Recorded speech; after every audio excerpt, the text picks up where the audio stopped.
Terima kasih saudara, sudah kembali lagi di channel kami. Channel yang memberikan info terupdate. Dan jangan lupa klik tombol subscribe, like, share ke teman-teman Anda ya saudara. Untuk mengawali informasi ini saudara, seni reog Ponorogo yang merupakan warisan budaya nasional kembali lagi diklaim negara tetangga yaitu Malaysia.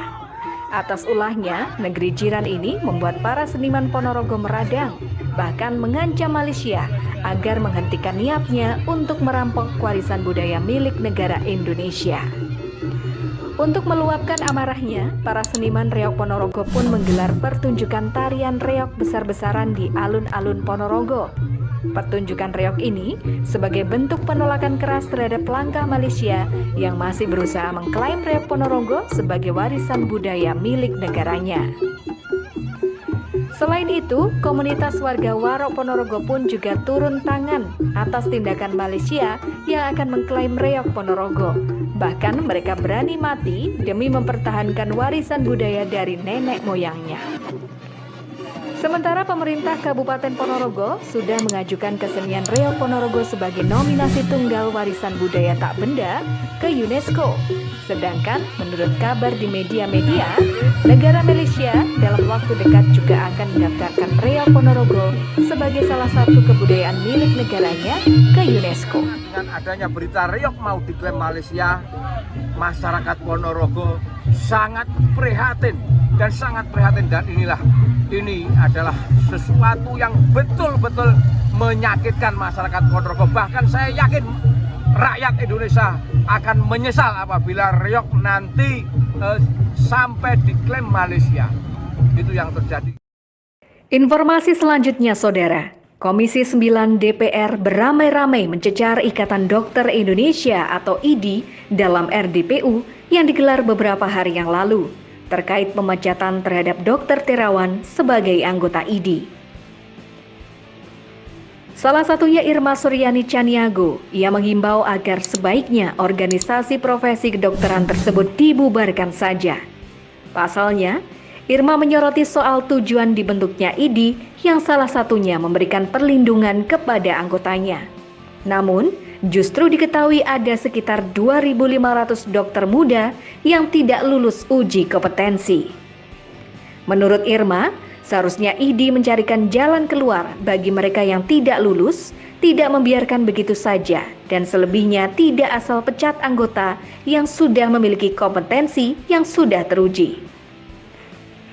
Sementara Ketua Umum Pengurus Besar Ikatan Dokter Indonesia, Adib Kumaydi, menanggapi soal usulan pembubaran IDI yang disampaikan sejumlah anggota Komisi 9 DPR tersebut.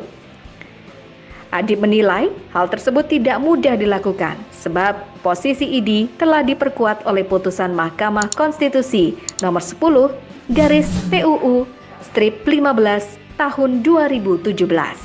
Atas putusan MK tersebut, Adib menegaskan bahwa keberadaan IDI akan selalu ada di mata masyarakat Indonesia.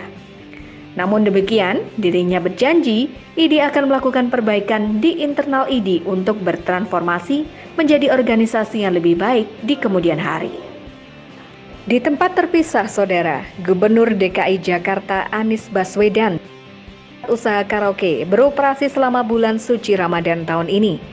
Aturan ini tertuang dalam Surat Edaran Nomor E/0001-SE/2022 tentang waktu penyelenggaraan usaha pariwisata pada bulan suci Ramadan dan Hari Raya Idul Fitri tahun 1443 Hijriah tahun 2022 Masehi. Surat edaran ini mengatur jenis usaha karaoke keluarga yang diperbolehkan buka pada bulan Ramadan mulai pukul 14 waktu Indonesia Barat sampai dengan pukul 21 waktu Indonesia Barat. Komedian Marcel Widianto telah memborong sebanyak 76 konten panas milik Dia OnlyFans. Ia dipanggil kepolisian sebagai saksi kasus pornografi Dia OnlyFans yang kini ditetapkan sebagai tersangka kasus pornografi oleh tim penyidik. Kasus yang dialami Dia OnlyFans tersebut yakni dugaan pembuatan dan penyebaran konten pornografi. Dari hasil pemeriksaan Dea OnlyFans dengan nama asli Gusti Ayu Dewanti diketahui telah membuat dan menjual banyak video syur miliknya ke orang lain. Kasus pornografi yang menyeret gadis 23 tahun tersebut telah menjadi trending topik di sejumlah media massa, baik di media cetak maupun juga di media elektronik. Banyak banget Bang tadi Bang, pertanyaan banyak banget.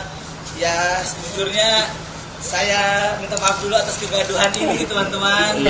Dan saya juga kaget sebenarnya kenapa akhirnya ya sebenarnya ini perbuatan yang memang tidak bisa dibilang benar juga. Gue juga nggak perlu salah. Tapi buat kronologinya ini mau ada yang nanya dulu atau gimana nih? Jelasin dulu ya, cerita dulu ya. Jadi gue kenal sama Dea tuh dari setelah podcast gue ngeliat dulu tuh di Twitter, karena gue main Twitter kan. Di Twitter tuh dia tuh sempat ada masalah sama mungkin dia kaget kali ya dengan sosmed.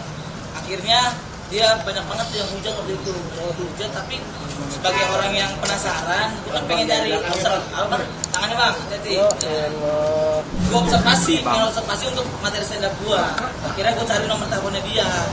Dapatlah nomor teleponnya, barulah gue WhatsApp dia, sampai akhirnya kita cerita sebagai teman yang baru, gue memberikan waktu gue untuk mendengarkan gitu ceritanya, karena memang sejujurnya teman-teman waktu itu memang dia lagi lemah banget. Sebagai teman yang baru gue cuman pengen menyemangati aja, dan bahkan dia sampai ada momen dia pengen bunuh diri. Ini ada chatnya, kalau lu nggak percaya lu bisa tanya. Tapi setelah momen itu barulah gue tanya, ini tentang masalah OnlyFans. Jadi sebenarnya lu jual konten gitu kan? Oh ya udah, karena memang niat gue intinya pengen membantu sebenarnya teman-teman. Karena gue pengen membantu, akhirnya gue memberikan uang langsung kepada dia. Kenapa tidak melalui OnlyFans? Karena mungkin pemikiran gue adalah ketika gue ngasih ke OnlyFans, nanti antar ada yang namanya potongan harga, potongan uang, mungkin ada fee dari OnlyFans-nya. Jadi akhirnya gue kasih dia langsung untuk membantu, karena memang sejujurnya gue adalah berasal dari orang yang susah gitu. Gue tahu banget ketika ada wanita yang akhirnya menjalankan hal seperti itu, otomatis pasti ekonomi masalahnya. Jadi kabar kedatangan Maria Ozawa atau Miyabi ke Indonesia beberapa waktu terakhir menjadi sorotan masyarakat, tak terkecuali artis Vicky Prasetyo. Sang mantan bintang film dewasa ini juga sengaja menyembunyikan kedatangannya ke Bali dari Vicky Prasetyo. Diketahui sebelumnya, sosok Vicky Prasetyo terlihat menggebu-gebu agar bisa bertemu dengan sang mantan bintang film dewasa Maria Ozawa alias Miyabi. Vicky Prasetyo dan Maria Ozawa saling kenal sejak setahun lalu, namun hanya sebatas teman di media sosial Instagram. Sementara dikutip dari media online okezone.com, Maria Ozawa sedang menghabiskan waktu liburan ke Bali dalam waktu beberapa hari. Kedatangan mantan pemeran film dewasa ini ternyata hanya diundang Raffi Ahmad. Meski hanya beberapa hari, Miyabi berjanji akan kembali ke Indonesia lagi. Menurut Evelyn Nada Anjan, dia bersama perusahaan promotor yang ia dirikan, yaitu Repesan Nada Entertainment, akan membuat sebuah acara dengan Miyabi sebagai bintang tamunya. Adapun acara tersebut rencananya akan digelar di Mari Beach Club milik Sultan Andara Raffi Ahmad. Dari dalam Istana Kepresidenan, saudara. Nah, pemerintah telah menunjuk Maudy Ayunda sebagai jubir pemerintah untuk presidensi G20 Indonesia. Hal ini diumumkan resmi oleh Johnny G. Plate selaku Menteri Komunikasi dan Informatika dalam Komunikasi atau Menkominfo. Ditunjuknya Maudy sebagai jubir presidensi G20 Indonesia karena ia menguasai sejumlah bahasa asing sehingga dapat membantu melaksanakan tugas dan memperlancar suatu kegiatan di pertemuan internasional ini. Selain itu, pemerintah juga percaya jika Maudy Ayunda punya kualitas dan kredibilitas yang mumpuni sebagai alumni dari sejumlah universitas top di dunia. Sedangkan Maudy sendiri merupakan lulusan program sarjana filosofi politik dan ekonomi di Universitas Oxford dan lulusan Master of Business Administrasi dari Universitas Stanford. Presiden Joko Widodo saat bertolak ke Provinsi Jawa Tengah beberapa hari lalu telah menyempatkan diri untuk melihat secara langsung kondisi Candi Borobudur. Presiden menyampaikan jika pemerintah terus memperbaiki infrastruktur dan mempercantik kawasan Candi Borobudur yang merupakan salah satu destinasi wisata prioritas di Indonesia. Selama kurun waktu 2 tahun ini, pemerintah melakukan perbaikan besar terhadap lingkungan di Candi Borobudur, baik jalan di sekitar yang diperlebar, kemudian juga di dalam Borobudurnya sendiri untuk masuk ke arah candi juga dipercantik. Jokowi juga memandang penting penyelenggaraan ajang-ajang seni budaya secara rutin di destinasi wisata tanah air termasuk Candi Borobudur. Menurutnya, pergelaran seni akan dapat menarik banyak wisatawan untuk mengunjungi Indonesia. Presiden Joko Widodo juga menghimbau agar masyarakat tetap disiplin untuk menerapkan protokol kesehatan selama mudik dan berwisata tahun ini. Dalam 2 tahun ini memang kita melakukan perbaikan besar terhadap lingkungan di Candi Borobudur, baik jalan-jalan di sekitar Borobudur yang kita perlebar, kemudian juga di dalam Borobudurnya sendiri untuk masuk ke arah candi juga kita percantik. Ya, apapun ini adalah salah satu dari destinasi wisata prioritas yang ingin kita perbaiki.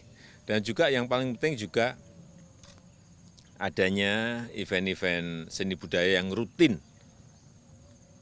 seni pertunjukan yang rutin, yang terus digelar di lokasi-lokasi destinasi wisata kita, termasuk di dalamnya Borobudur harus terus dilakukan sehingga akan menarik lebih banyak lagi wisatawan untuk datang ke Indonesia.